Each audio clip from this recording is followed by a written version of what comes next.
Hi, Puss in Boots.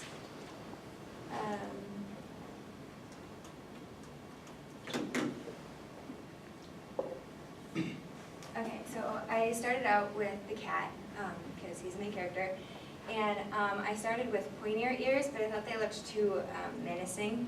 So I started rounding them, or I started using the crescent shape for rounder ears, but I felt like it looked too bear-like, so I made them like more elongated and put them behind. And I made him blue because blue is a very dominant color, so I figured that'd be fitting for the main character. And I started working on the brothers. Did I skip this one? No? Okay. Then I started working on the brothers of the master. And what they received from the deceased father. I started out by making the master orange because it was a good contrasting color with the blue, but I didn't like that as much, and I didn't like that the sky was black or that the donkey was blue because I thought it made him stand out more. So I made the bottom black, and I made him green because green is the color of envy and greed. And he was envious of his brothers for, because he got the cat and everybody else got something better. And then I put his brothers in, but I didn't like that they were white because it made them stand out more than he did. So I made them all black to kind of push them back further in like the focusing. And I made him white because it stood out more, but I didn't like that very much, so I changed it to green, but I thought he looked naked. So I made him back to black, and I switched around so that it'd be more throughout the entire page rather than just like a line throughout the middle of all the characters. And I made the outline on the cat white so that he'd stand out more. For my second scene, I chose one where he was drowning, and I started out with it with the water on the corner, but I thought that just didn't give a lot of like depth. So I put it more in the middle, and I decided to make it like a window, like the cat was looking into the window. So I put a frame around it, and then I put jewels on it to make it look more regal, like it was like the king's carriage rather than just some random carriage, some random window that he's looking through. And for the third scene, I chose the one with the ogre. So I started with him being more elongated, but I thought he didn't look menacing enough. So I made him whiter, and I thought the first one up there was like too happy, so I gave him beady little eyes to make him more menacing looking. And then for the castle, I was going to make it brick, but that was, I didn't think it was elegant enough, and it just didn't look very good. So then I decided to remove the brick, and I added a window, but I thought that was really plain. So I added a rug and a little bit of design over the top of the window, and so yeah, I just kept going with that. And it still just looked really plain to me, so I added some little drapey things and a table with flowers on it. And I made the ogre bigger so that he was more menacing. So yeah, there's my first scene, second scene, my third.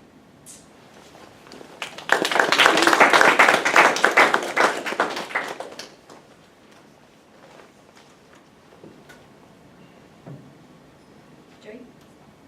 In your first scene, I thought that every change that you made actually made the scene better, because a lot of the times when people make changes, some of it can take away from it, and it just doesn't look as good. But with you, every change that you made a step forward, and that was good. Thank you. Josh? First off, I just want to say I thought your delivery was really good on your presentation. You were loud and you were clear and you explained every slide very well. The only question I had is on your first scene, what made you choose like the black for the foreground rather than the white or the blue or the green? I wanted the cat to stand out and I wanted the master to stand out, so I didn't want to make it blue or green. But I thought with the black in the sky, I guess it could have been more gloomy, but I figured with it below, it was more like he was depressed rather than everyone was depressed. Because like the other two brothers were like, yay, I got this, and he's just like, dude, I got a cat. So it was more like he was depressed rather than all of them. Bailey. I really like all the detail that you put in every single slide. Like it just really shows how you actually took the time and like thought this through. So good job on that. Nurse. I really liked seeing all of your decisions, like as you progressed through scenes. And you didn't just do that with one scene, but you did it with all of them. So, yeah, thank you. Just a small thing, on the last slide, the table, it doesn't have any legs, so just, maybe just add legs to make, I mean, it looks nice, you can tell what you're doing and what it is, but just because it's supposed to be a table, we have legs to it. Okay. Again? On the last scene, I would maybe try making the walls different colors just because it kind of looks, compared to your other slides, it looks really plain. So. You know, it doesn't actually have to be a color. Could you enlarge that one? And let's talk about it. I think this is a good slide overall, but I can see what you mean. You know, we're in fancy stuff. You know, this is a fancy place. The ogre has a nice place. That's why they're stealing it. And you're on the right track with the little rosettes up in the window and the swags that you added and the table, etc. One thing you have here is you're using your colors, and yet if we had to add color to a wall, we'd have some problems probably. So let's think about what could you do to those walls to fancy them up even more without disturbing what you already have here. Some suggestions? Maybe on those little circle designs that you have on top, add some color to those, the green and the blue, and then maybe you could also add like a picture frame somewhere on the wall, just to add more to the walls. Others? Nurse. You could even add like shelves with little knickknacks or whatever. What was that? Shelves for Shelves. knickknacks. Okay. One thing I think that sometimes some of you forget is you don't have to have solid color on the walls, but there's such a thing as kind of like a wallpaper pattern or something like that. If you did it, looking at the style you've used where the characters and the main things, etc., are often outlined, if you wanted an unobtrusive pattern on the wall, like say some thin stripes in the blue or the green or both or something like that, as long as they didn't get outlined, those are soft enough colors that they would blend in. So you could make a pattern of some sort on the wall, like as though it were wallpaper or something like that. We don't have to, yeah, they probably didn't have wallpaper in, say, medieval times, but nobody really had ogres either. So I think you can feel free to make his house look, you know, pretty in any era. Do you have other questions and comments here? Jerry? Throughout all your scenes, you used the crescent shape a lot, which is something that a lot of people haven't been using. I didn't use it either, but I really like that you used it in a lot of different characters in ways that were successful, not just because you wanted to use it. You see, when you look at this, you understand, you see the process work, you see the amount of detail, and you heard exactly what she was thinking. You said, this is how you determine how a teacher sees what's in a presentation, and this one is. Look at the angles that she's used for the heads. you know, just how you position the head there, all these little thoughtful things. And I think you've observed them in some of the others too. The scenes are really well put together. Before we leave this scene, I want to point out, just to kind of emphasize what I was saying about putting a pattern on the wall. Notice how the carpet or the rug is there, but it's less obtrusive because she did not put an outline on it. And it helps with those two softer colors to move back to that.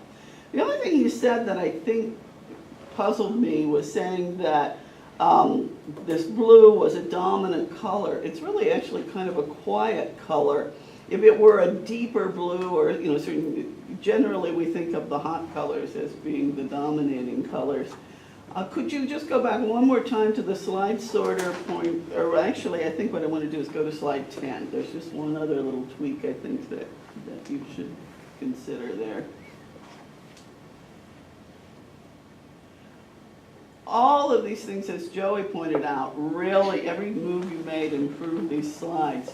I just would like you to consider maybe moving the youngest son and the cat a wee bit to the left and making it larger, foregrounding them just a little more so that they really dominate this scene. Because it's a lovely scene, you really did a lot of great work there, but you want to make sure that his sorrowful pose, etc., and the cat's head is lifted up like, oh, come on, don't worry, guy. I mean, this really tells the story. You want to make sure they get the greatest emphasis here. Thank you very much.